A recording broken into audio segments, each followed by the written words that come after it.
I'm Jay Elias, General Legal Counsel at Dyer-Lake Funeral Home in North Attleboro.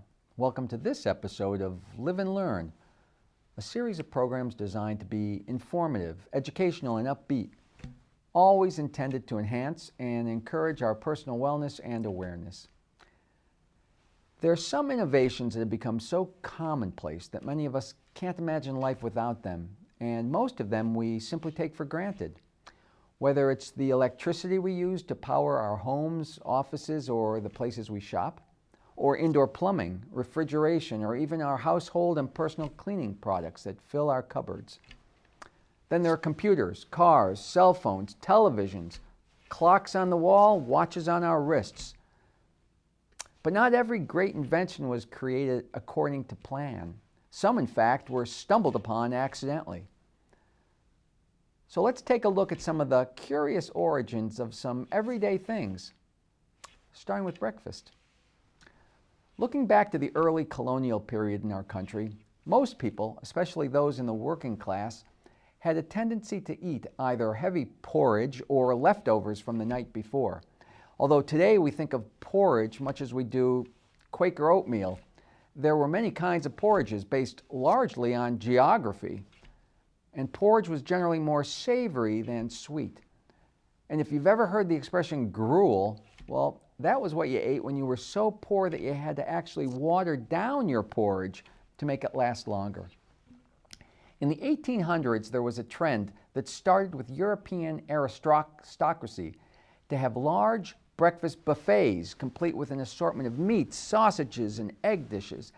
And in 19th century America, large breakfast spreads became more commonplace, and that was especially true after the industrialization of beef and pork production in Midwestern cities like Chicago. So with that as the backdrop, many of us have over the years read a cereal box or two while sitting at the breakfast table. And if you have, then you're familiar with many of the Kellogg's cereals that come out of Battle Creek, Michigan. It seems that the origin of the Kellogg cereal fortune has less to do with the deliberate creation of a cereal product than it does with having left some food out overnight and getting a little funky, shall we say. Oops. In the late 1800s, Dr. John Harvey Kellogg was one of America's first wellness gurus who helped lead a movement toward cleaner living. Raised in the Seventh-day Adventist Church, he took over a church-founded health institute in Battle Creek, which he then built into a world-famous medical spa and resort known as the Battle Creek Sanitarium. Building on Adventist health principles that included eating a vegetarian diet and avoiding alcohol, tobacco, and caffeine, Kellogg's philosophy of biologic living emphasized regular exercise and drinking plenty of water, and he focused on his patients' digestive health, rallying against the evils of fatty, greasy, salty, or spicy foods, among other things. And having studied gorillas in zoos and seeing that they had very few digestive problems with their vegetable-laden and fiber-rich diet, John Kellogg began prescribing similar vegetarian diets for his patients at the sanitarium. Around 1877, after a patient there broke her tooth on a biscuit, Dr. Kellogg concocted a twice-baked mixture of flour, oats, and cornmeal, which he smashed into small pieces for easier eating. He believed that by baking the whole grains at high temperatures, they became more easily digestible and therefore healthier. According to the company's own history, one night when a batch of his wheat-based cereal dough was accidentally left out for an extended period of time, it began to ferment. When rolled out into thin sheets, the slightly moldy dough produced perfectly large, thin flakes that became crispy and actually tasty in the oven. Over the next several years, Kellogg's brother Will kept experimenting with the recipe, and he figured out that corn, rather than wheat, would produce even lighter, crunchier, and crispier flakes. And patients at the sanitarium, they loved the new corn cereal flakes, and they were called Granos. Well, Will Kellogg saw the opportunity to market the flakes to ordinary people outside the sanitarium, looking for a lighter, healthier breakfast. So after years of humiliating treatment by his brother John, Will bought the rights to the flake cereal recipe and struck out on his own, founding the Battle Creek Toasted Cornflake Company in 1906. He added malt, sugar, and salt to the dough and began manufacturing Kellogg's Corn Flakes, and he did so in mass quantities. By the time Will Kellogg entered the market, though, others had also begun to capitalize on the general public's appetite for cereal and smaller, healthier breakfast meals. Among the most successful was C.W. Post, who was actually a one-time patient at the sanitarium, and he adapted Kellogg's cereal recipe into his own mass-produced version that he called Grape Nuts. It seems that being too poor to afford the fees to stay at the sanitarium, Post worked in its kitchen, and he helped make the Granos flakes, with a front-row seat to the Kellogg brothers' cooking methods, which in turn enabled him to jump right into the marketplace. By the way, Grape Nuts contains neither grapes nor nuts.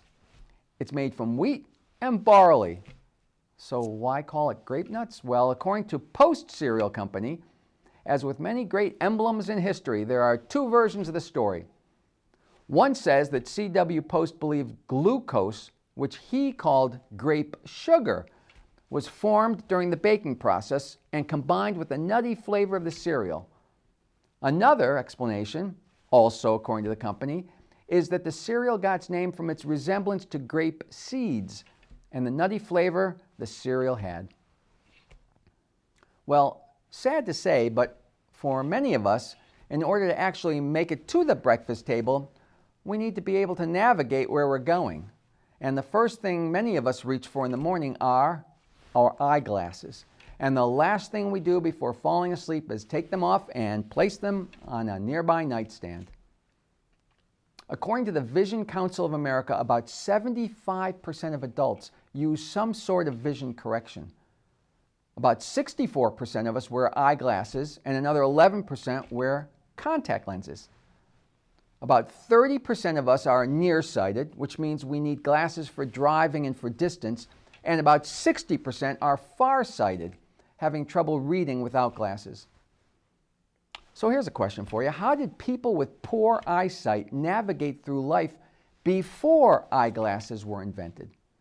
How could they safely drive a car, read road signs, perform their work, or identify people approaching them?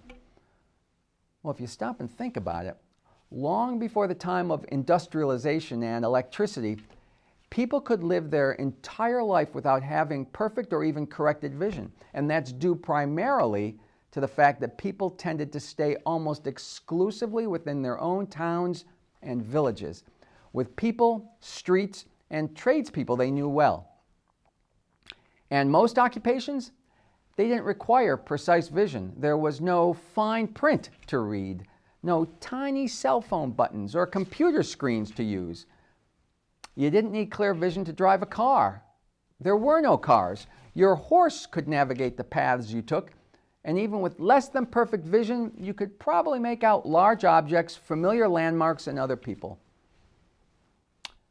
It seems as far back as 4 BC, Roman philosophers actually referred to magnifying glasses and burning glasses. Long before history books were written in small script, someone had discovered that a convex glass, that's when a piece of glass is thicker in the middle than on its outer surface, would magnify the appearance of flat objects when placed over them. And it was known that the same convex lens would not only magnify objects, it could focus the sun's rays and cause it to burn a hole in cloth or paper, something most of us experimented with as children. It wasn't until the 13th century, though, that the first wearable glasses seemed to have appeared in Italy and in India. Primitive glass-blown lenses were set into wooden or leather frames, or occasionally frames made from animal horn. They were held in front of the face or perched on the nose. Mostly used by monks, they grew in popularity, and the technology improved throughout the Renaissance period, as we see from early Renaissance paintings, which depict scholars using handheld frames or perch-style glasses. Glass blowers would make lenses of different thickness based on very elementary vision testing. As those glasses became more popular, the Italian creations spread throughout Europe, mostly being made available to the wealthy. Eyeglasses were seen as status symbols of intelligence and prosperity, and the technology might have remained stagnant for several centuries because the next clear historical picture of spectacles comes during the 1700s, when glasses grew to be hands-free, with the development of temples to extend over the ears.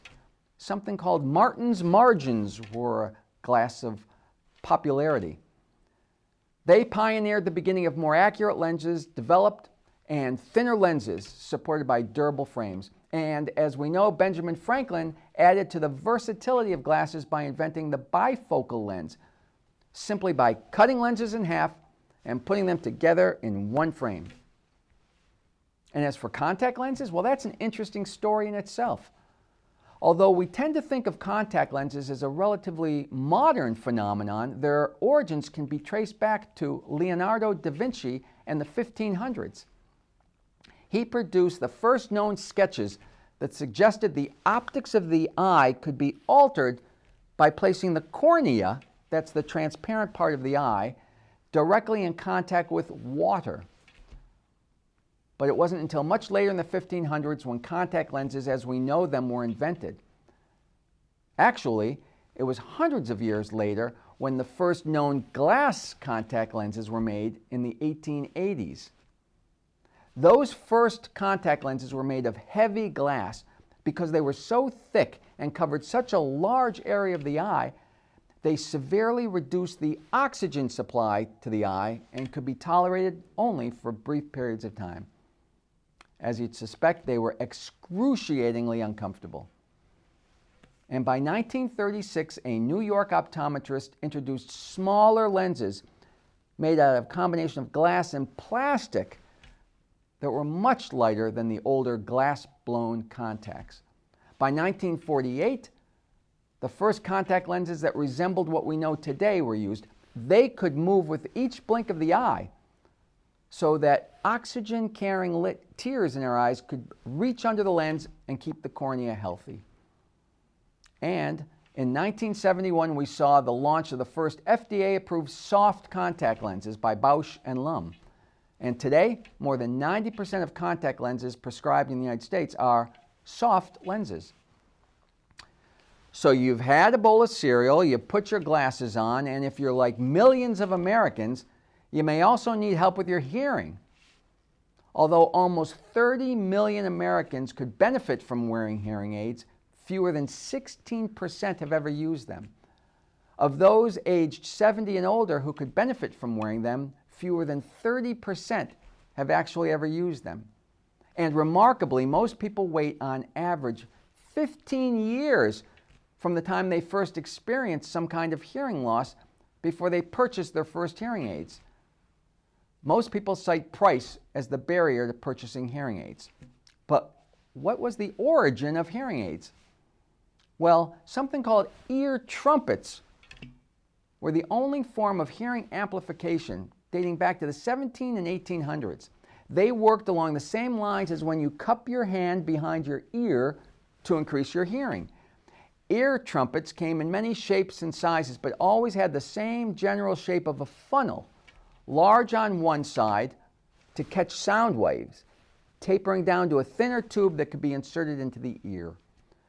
Most were bulky, but as with everything else in life, inventors were hard at work creating new ways to hide the ear trumpet into objects. Maybe the most notably creative hearing device was one that has come to be known as the King Gao or King Jiao chair. During the 1800s, people began to grow very self-conscious of their ear trumpets, and they sought new ways to conceal them. They were integrated into their collars, their headwear, clothing, voluminous hairstyles. Some people tried to hide them in their beards. Realizing he needed a device to help him communicate better, King John VI of Portugal, also known as King Gao or King Zhao, commissioned the F.C. Rain Company in London to make an acoustic chair, which was delivered. Because the chair was commissioned for use by royalty, the company had devised a way that would reflect the important status of its user. And so what they did was they hollowed out the arms of the chair and carved them to represent the open mouths of grotesque but regal-looking lions. And the arm design cleverly acted as sound receivers, much like that of the ear trumpets. The sound traveled through the arms to the back of the chair, where a tube carried the sound to the king's ear, hidden to the viewer. By the way, the chair was so effective because visitors to the king were also required to kneel before the chair and speak directly into the animals' gaping mouths. And here's an interesting side note. When Ludwig van Beethoven's majestic Ninth Symphony premiered in 1824, he had to be turned around to see the audience cheering because Beethoven was unable to hear their applause. He first noticed difficulties with his hearing decades earlier when he was a young man in his 20s. And by the time he was in his 40s, he was totally deaf, unable to converse unless he passed written notes back and forth. And so what caused his deafness? Well, like many men of the late 18th and early 19th centuries, he suffered from a host of illnesses. And when he died in 1827, at the age of 56, an autopsy revealed, among other things, severe cirrhosis of the liver, possibly due to heavy drinking. There were also noted to be abnormalities of his auditory and related nerves in his ear. It seems that while Beethoven lay dying, a young musician named Ferdinand Hiller snipped off a lock of hair from the great composer's head as a keepsake, something of a common custom at the time. That lock ultimately found its way to Denmark and into the hands of a local physician and then to his daughter. In all, there were about 600 strands of Beethoven's preserved hair in that lock of hair. The daughter put the lock of hair up for auction in 1994, and it was purchased by an Arizona physician for about $7,000. That physician kept some of the strands and donated the remainder to a Center for Beethoven Studies at San Jose State University in California. And those strands were subjected to DNA and chemical testing, and they revealed abnormally elevated levels of lead, possibly causing lead poisoning and deafness. It also seems that in Beethoven's day, people drank from goblets containing lead, and wine often containing lead as a sweetener. Beethoven's deafness did provide something of a silver lining for historians, though. Because of his deafness, many of his conversations were written down, and they've survived today. By the way, in 2001, a book was written called Beethoven's Hair, reflecting a historical treasure mixing music with science and technology. So if that makes your eyes well up, well, before you start dabbing them with a tissue, or wipe your nose with a tissue, or clean your eyeglasses, those iconic facial tissues were originally developed to function as disposable gas mask filters during World War I. Prior to World War I, European manufacturers developed a product called creped cellulose wadding. It was a cotton substitute made from processed wood pulp. Kimberly-Clark, the manufacturers of Kleenex, took the idea back to the U.S. and trademarked that material under the name Cellulo cotton. When World War I provoked cotton shortages in the United States, scientists from Kimberly-Clark convinced the Surgeon General that the product would be an ideal substitute for surgical cotton dressing in treating war wounds. And this thin, flattened form acted much like a piece of cloth, and they suggested that it could be used as a filter in gas masks well before it was used as a tissue. The Army expressed interest, and Kimberly-Clark scientists continued to experiment with it. At the end of World War I, with a surplus of the cellulo cotton product, the company needed to find another commercial application, and in 1920, they conceived of the idea of ironing that product, which resulted in a smooth and soft tissue that we now know of as Kleenex. Here's an interesting one. If you're like many Americans, you might begin or end your day with a bit of exercise, and for many people, that includes walking on a treadmill, either at home or at the gym. Here's an interesting tale of the origins of the treadmill, as we've come to love it or hate it. And if you're one of those people who consider a treadmill to be a form of punishment, that's not too far off from the truth. In fact, the engineer who created the treadmill had the same idea in the year 1818. When English civil engineer Sir William Cubitt invented the treadwheel, he didn't have fitness in mind. His device was actually created to reform convicts. Think about that the next time you're using it. Prisoners were forced to climb the spokes of a large paddle wheel known as the eternal staircase. The resulting energy was used to pump water or crush grain, which explains the eventual transition from treadwheel to treadmill. One prison guard is noted as having claimed that the treadmill's monotonous steadiness, not its severity, was the terror among prison population, who would be forced to use the treadwheel or treadmill for as many as 8 hours a day, 7 days a week. The use of treadwheels and treadmills was ultimately abolished in Britain by the Prisons Act of 1898. And it wasn't until years later, when aerobic exercise became popular in the 1960s, that the treadmill resurfaced. Now we pay monthly fees to access the contraptions and even turn them into home exercise equipment. By the way, in 2020, due in large part to the pandemic, home treadmill sales soared to well over $1 billion. And have you ever heard of something called the treadmill disuse syndrome? Well, of all newspapers, the Providence Journal featured an interview with the owner of a used fitness equipment store, who noted that second-hand treadmills are usually in like-new condition because so many people use them only once or twice. The only issues with them appear to be cosmetic, blemishes and scratches from hangers, because they're so often used as coat racks instead of as exercise equipment. And if that seldom used treadmill gets a little squeaky, give it a shot of WD-40. According to its website, in 1953, a fledgling company called Rocket Chemical Company and its staff of 3 set out to create a line of rust prevention solvents and degreasers for use in the aerospace industry. Working in a small lab in San Diego, California, it took them 40 tries to get the water displacement formula worked out. Hence the name WD, water displacement, 40 tries. It was first used to protect the outer skin of the Atlas missile from rust and corrosion, and it worked so well that several employees of the company that built the missile snuck cans of WD-40 out of the manufacturing plant to use at home. Soon afterwards, aerosol cans were used for the product. It was marketed to the general public, and it's found its way in almost everyone's home.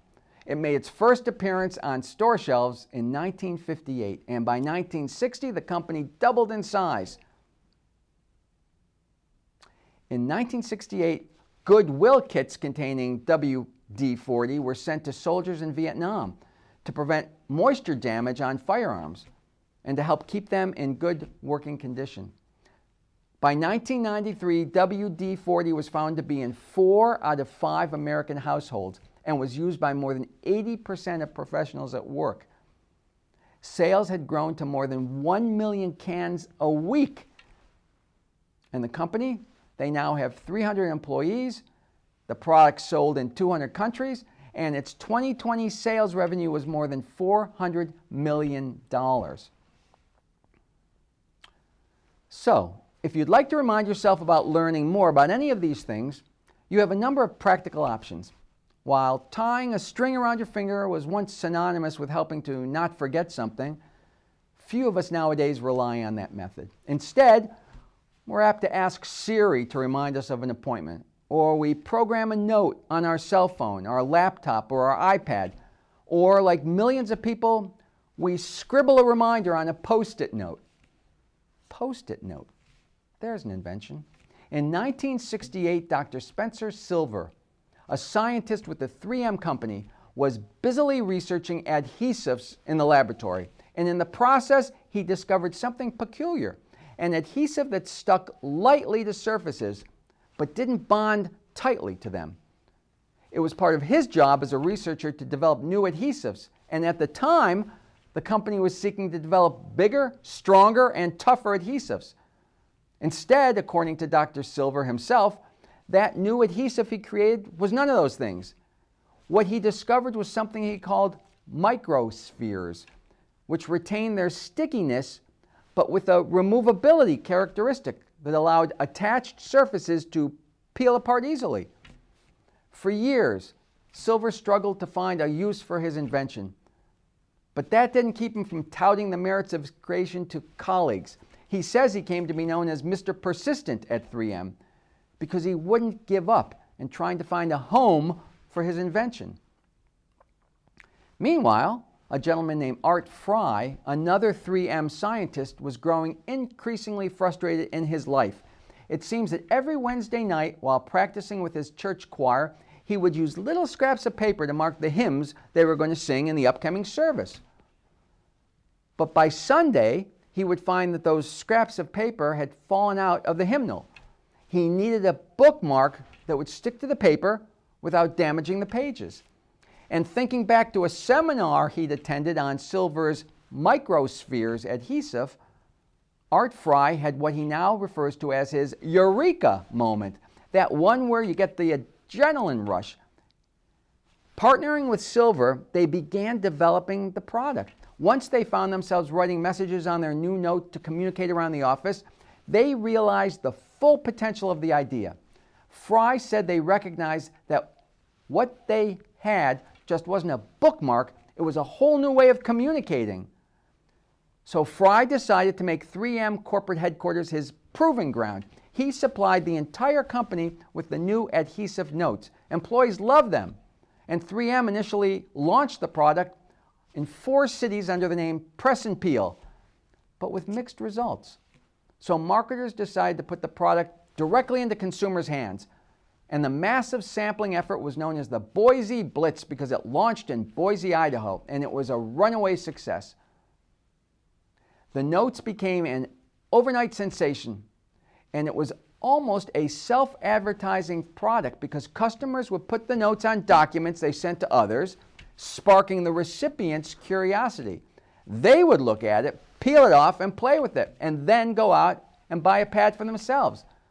Silver said that like many groundbreaking innovations, theirs was a product nobody thought they needed until they did. And on April 6, 1980, these 2 gentlemen were there to introduce to the country a new product called Postit Notes. And its iconic pale yellow canary color, well, that was chosen because the lab next door only had scraps of yellow paper on hand to be used. Postit Notes now come in 25 colors, different shapes, sizes, and even different adhesive strengths. And in 10 years' time, Postit Notes grew to one of the 5 top-selling office supply products in the country, and last year, annual sales exceeded $2.5 billion. I'm Jay Elias. Thank you for watching this episode of Live and Learn. I hope you enjoyed this episode. I look forward to your joining me again for another program designed to enhance and encourage your personal wellness and awareness. Until then, remember, it's never too late to learn. And consider this. There's not much we do today that doesn't have some relationship to the inventor Thomas Edison, who held more than 1,000 U.S. patents.